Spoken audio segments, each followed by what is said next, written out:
ഇതെന്താണെന്ന് ഒരുവിധം എല്ലാവർക്കും അറിയായിരിക്കും. ഇതിൻ്റെ പേരാണ് ചൗ. ഇത് ഭയങ്കര നല്ലതാണ്. അപ്പോൾ ഇത് തോരൻ വെക്കും, പിന്നെ കറിയോ എന്തൊക്കെയോ വെക്കലുണ്ട്. ഇന്നിപ്പോൾ ഞാനിത് ഉപ്പിലിടാൻ പോകും കേട്ടോ. എങ്ങനെയാണെന്ന് കാണിച്ചു തരാം. ഇത് ഉപ്പിലിട്ടതാണ് ഏറ്റവും കൂടുതൽ ഫേമസ്. കഞ്ഞിക്കടയിലൊക്കെ ഇത് ഉപ്പിലിട്ടത് കിട്ടും. ഇതാ ഇതിങ്ങനെ മുറിച്ച് കഴിഞ്ഞാണ്ട ഇങ്ങനെയാണ് ഉള്ളിൽ. അപ്പോൾ ഇതെങ്ങനെ ഉപ്പിലിടണേ നോക്കാം. ആദ്യം ഇത് മുറിക്കാം.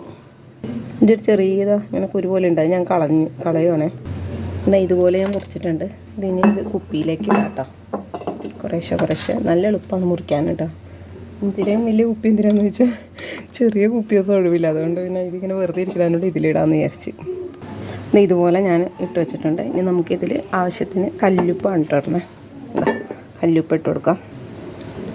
ഉപ്പിലിട്ടാകുമ്പോൾ നല്ല ഉപ്പ് വേണമല്ലോ. അത് ആവശ്യത്തിന് കല്ലുപ്പ് ഇട്ട് കൊടുക്കുന്നുണ്ട്. ഇനി നാളെ ആയിട്ട് എടുക്കുള്ളൂ, ഇത് ഇന്ന് എടുക്കില്ല. കല്ലുപ്പ് ഇട്ടിട്ട് വിനാഗിരി ഒഴിച്ച് കൊടുക്കാം. പിന്നെ ഇന്ന് ആവശ്യത്തിന് വിനാഗിരി ഒഴിച്ച് കൊടുക്കാം കേട്ടോ. എന്നിട്ട് ഇത് ഇങ്ങനെ വച്ചിട്ട് നാളെ ഇതിൽ നമുക്ക് ഇഞ്ചി പച്ചമുളകും കൂടി അരച്ചിട്ട് അത് ചേർത്ത് കൊടുക്കാം. ഇതാണ് കഞ്ഞിക്കടയിൽ കിട്ടുന്ന ഫേമസ് ആയിട്ടുള്ള ചൗ ഉപ്പിലിട്ടത്. നന്നായിട്ട് കുലുക്കി കൊടുക്കാം. ഇത് ഞാൻ കഞ്ഞിക്കടയിൽ നിന്ന് കഴിച്ചുകൊണ്ടൊന്നുമല്ല, കഞ്ഞിക്കട പോയിട്ടില്ല, അവിടെ നോണാണെന്ന് തോന്നുന്നത്. അപ്പോൾ അതുകൊണ്ട് പിന്നെ നമ്മൾ കൂടുതലും വെജിറ്റേറിയൻ ആയതുകൊണ്ട് വെജ് ഹോട്ടലിൽ പോകാറുള്ളൂ. പക്ഷേ ഈ റെസിപ്പി കിട്ടിയത് അപ്പോൾ അതിനി അടച്ചു വയ്ക്കാം. ഇനി നാളെ നമുക്ക് ഇഞ്ചിയും പച്ചമുളകും കൂടി അരച്ച് ചേർക്കാം. ഇതാണ് നമ്മൾ ഇന്നലെ ഉപ്പിട്ട് വെച്ച ചൗ. ഉപ്പിട്ട് വെച്ചിട്ടുണ്ട്, കല്ലുപ്പും വിനാഗിരി ഇട്ട് വെച്ചത്. അത് തുറന്ന് നല്ല സ്മെല്ല് വരുന്നുണ്ട് കേട്ടോ.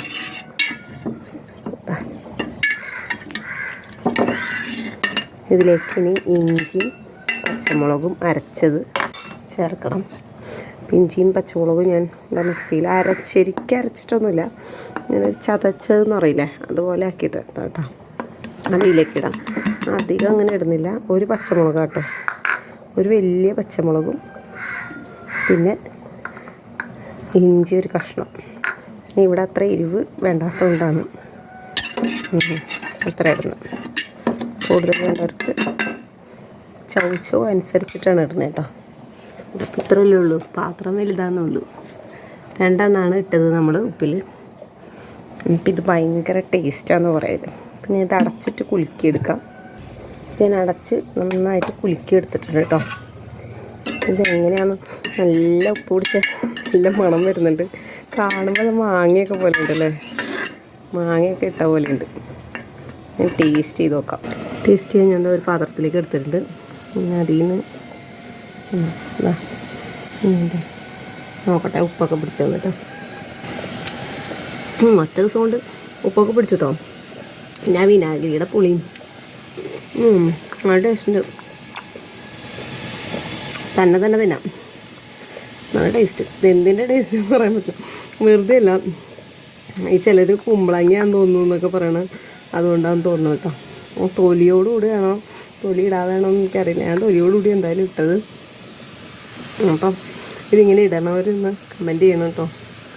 ഇടാത്തവരൊന്ന് ഇട്ട് നോക്കണേ. ഇതുപോലെ ചൗ ഉപ്പിൽ നല്ല ടേസ്റ്റ് ഉണ്ട് കേട്ടോ, സൂപ്പറായിട്ടുണ്ട്. ശരിക്കും ഒറ്റ ദിവസം കൊണ്ട് തന്നെ നന്നായിട്ട് ഉപ്പൊക്കെ പിടിച്ചു. നമുക്ക് വെറുതെ തന്നെ